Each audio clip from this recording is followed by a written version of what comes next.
kasih Dr. Roni sebagai moderator hari ini. Pada hari ini saya akan membawakan suatu topik dengan judul gagal jantung akut dan peran agen vasodilator.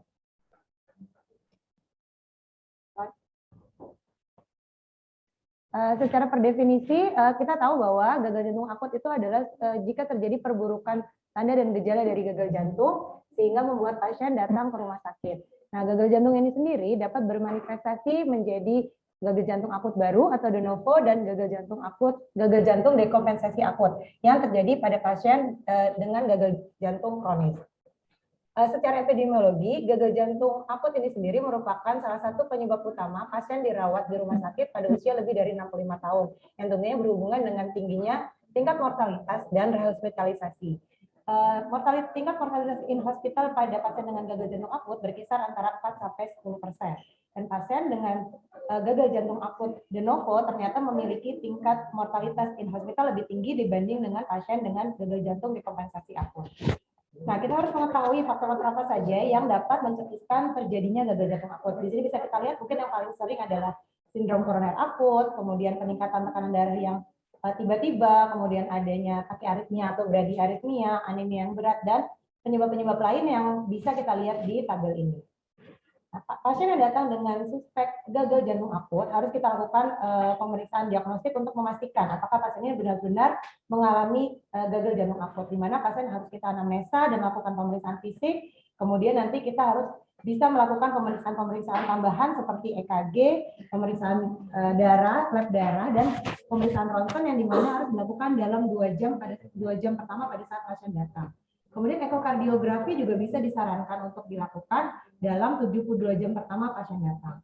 Nah, dari pemeriksaan-pemeriksaan ini kita sudah bisa menentukan apakah pasien ini memang mengalami gagal jantung akut atau tidak.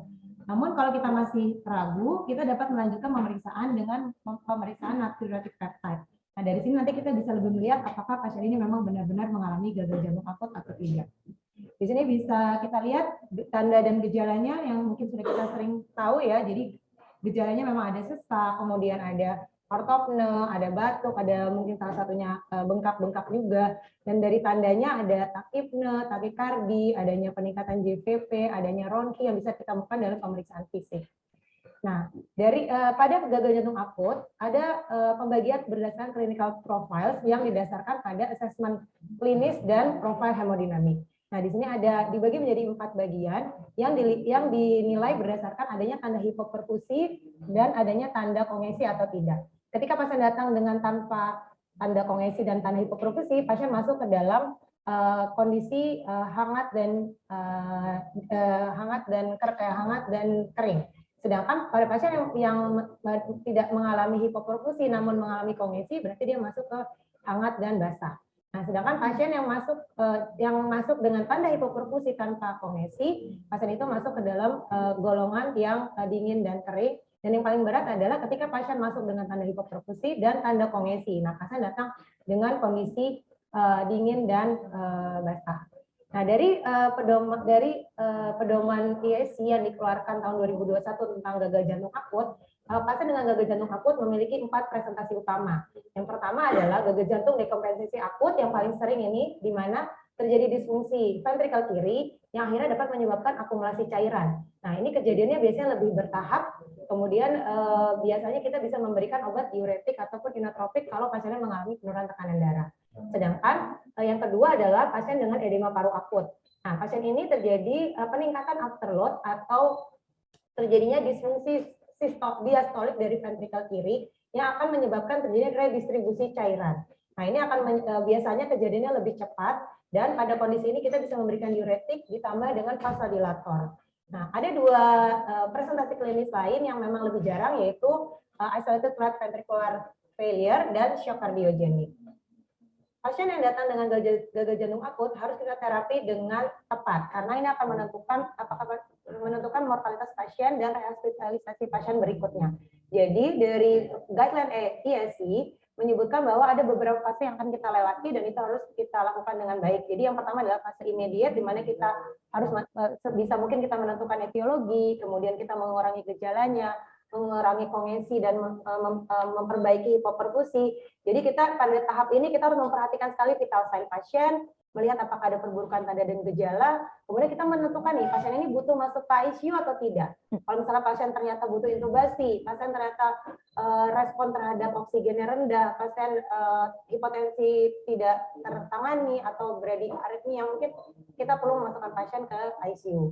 Nah, kemudian fase intermediate kita lebih jauh lagi mendeteksi tentang etiologi dan komorbid yang dimiliki pasien, kemudian kita mulai bisa memasukkan obat-obatan yang memang direkomendasikan di guideline, dan ketika nanti sudah tahap pre-discharge atau pasien sudah siap untuk dipulang rawatkan, jangan lupa untuk memastikan bahwa pasien benar-benar terdekongesi dengan baik, sehingga survival pasien akan lebih baik dan pasien akan mortalitasnya pun juga akan turun.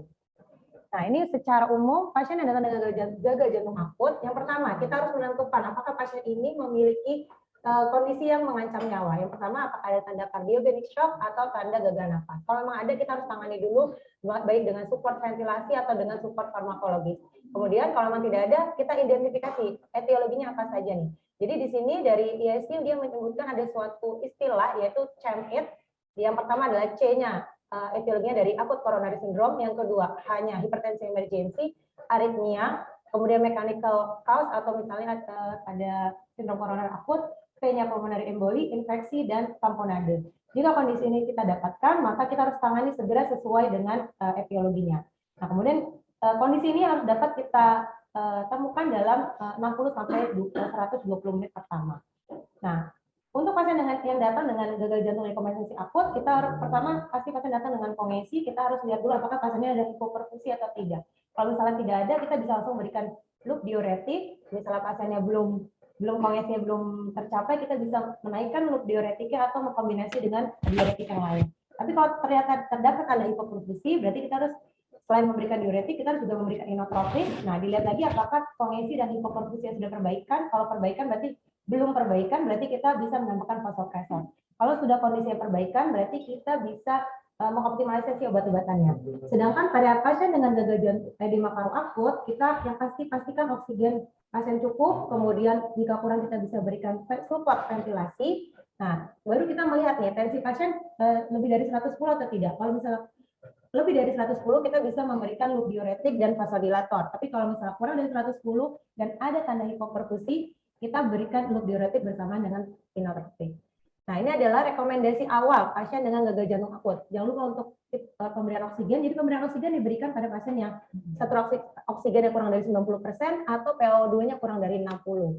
Nah, pasien dapat dilakukan intubasi jika terjadi henti jantung atau henti nafas, atau memang ada tanda gagal nafas yang progresif, bisa ditandai dengan PaO2-nya kurang dari 60, PCO2 lebih dari 50, pH-nya lebih kurang dari 7,35.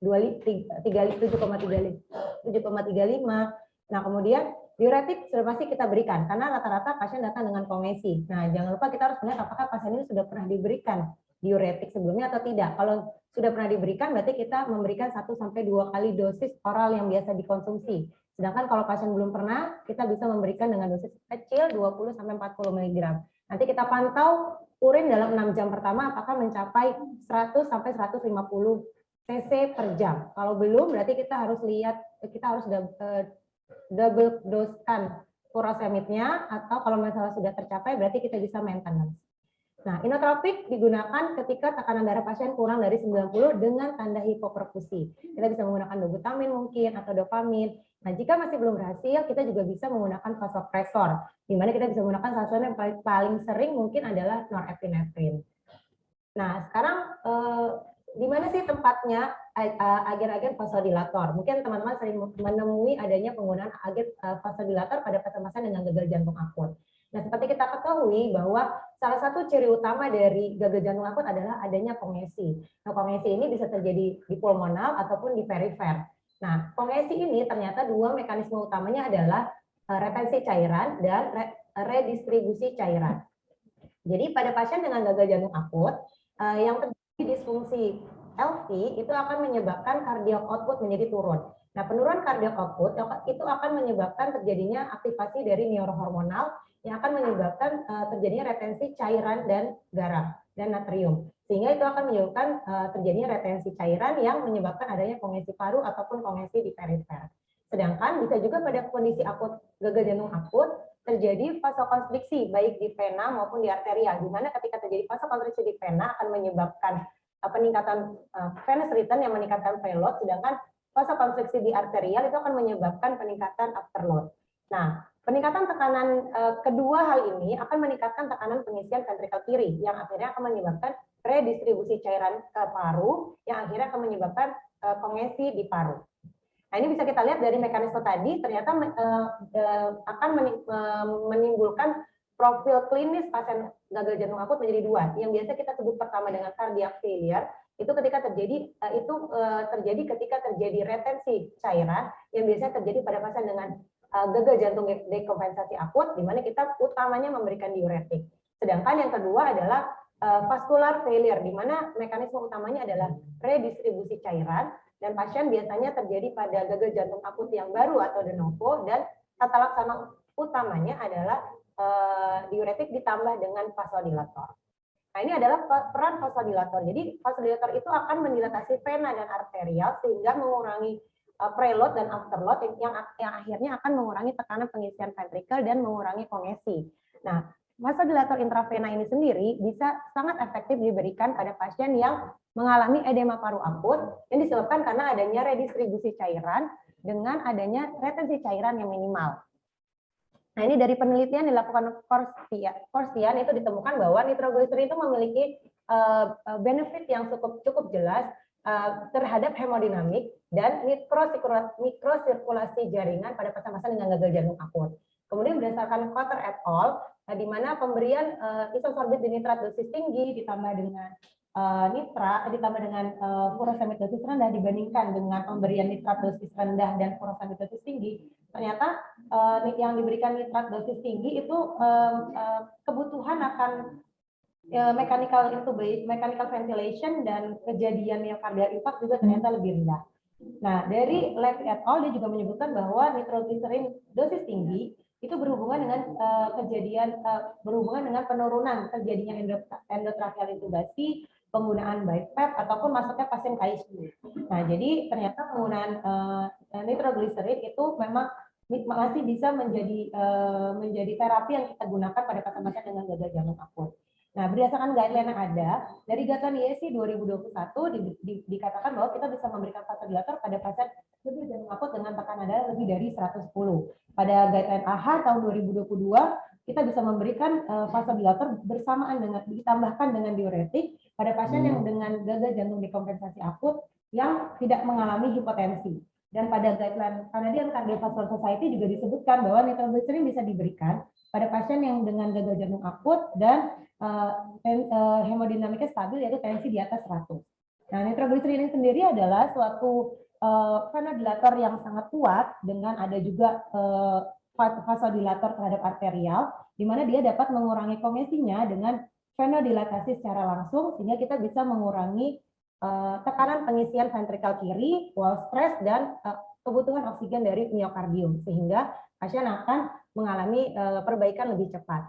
Nah, ini nitrogliserin akan dirubah menjadi nitric oxide, di mana nitric oxide akan mengaktifkan enzim guanyl siklase, di mana guanyl siklase itu nanti akan merubah GTP menjadi cGMP, yang akhirnya akan mengaktifkan protein kinase dependent fosforilasi, yang akan meningkatkan reuptake dari kalsium ke sarkoplasmik retikulum, sehingga akan terjadi defosforilisasi dari miosin. Nah, itu miosin yang ada di otot-otot polos pembuluh darah itu akhirnya akan mengalami relaksasi dan akhirnya mengalami vasodilatasi. Nah, ini akan vasodilatasi ini akan menyebabkan penurunan tekanan di ventrikel kiri dan kanan secara bersamaan, akhirnya akan menurunkan resistensi di arteria sistemik ataupun di arteria pulmonal. Nah, ini akan menyebabkan peningkatan cardiac output dan stroke volume. Nah, nitrogliserin pada pasien dengan gagal jantung akut dapat kita berikan dengan dosis rendah, mulai dari 10 sampai 20 mikrogram per menit, dititrasi naik sampai 200. Mungkin ada beberapa side effect yang harus kita perhatikan, yaitu adanya nyeri sakit kepala ataupun hipotensi, dan bisa juga terjadi toleransi pada penggunaan nitrat. Jadi kita mungkin harus untuk mengatasinya, strateginya mungkin bisa meningkatkan dosis nitratnya atau kita berikan interval pre nitrat supaya nitratnya masih bisa bekerja dengan baik kembali. Nah, jadi secara konklusi seperti kita tahu bahwa gagal jantung akut itu merupakan suatu perburukan dari tanda dan gejala gagal jantung sehingga pasien datang ke rumah sakit, dan pasien dengan gagal jantung akut harus kita diagnostik dengan baik agar kita dapat melakukan terapi dengan baik. Dan tanda dari gagal jantung itu yang penting adalah kongesi. Nah, kongesi itu ternyata disebabkan karena karena proses retensi cairan dan redistribusi cairan. Dan terapi vasodilator sangat efektif pada pasien dengan edema paru akut yang disebabkan karena redistribusi cairan tanpa atau adanya retensi cairan yang minimal. Dan sejalan dengan adanya guideline yang ada, ternyata kalau pasien gagal jantung akut dengan tanpa adanya hipotensi, itu nitrat itu cukup aman kita berikan. Terima kasih dari saya. Wassalamualaikum warahmatullahi wabarakatuh.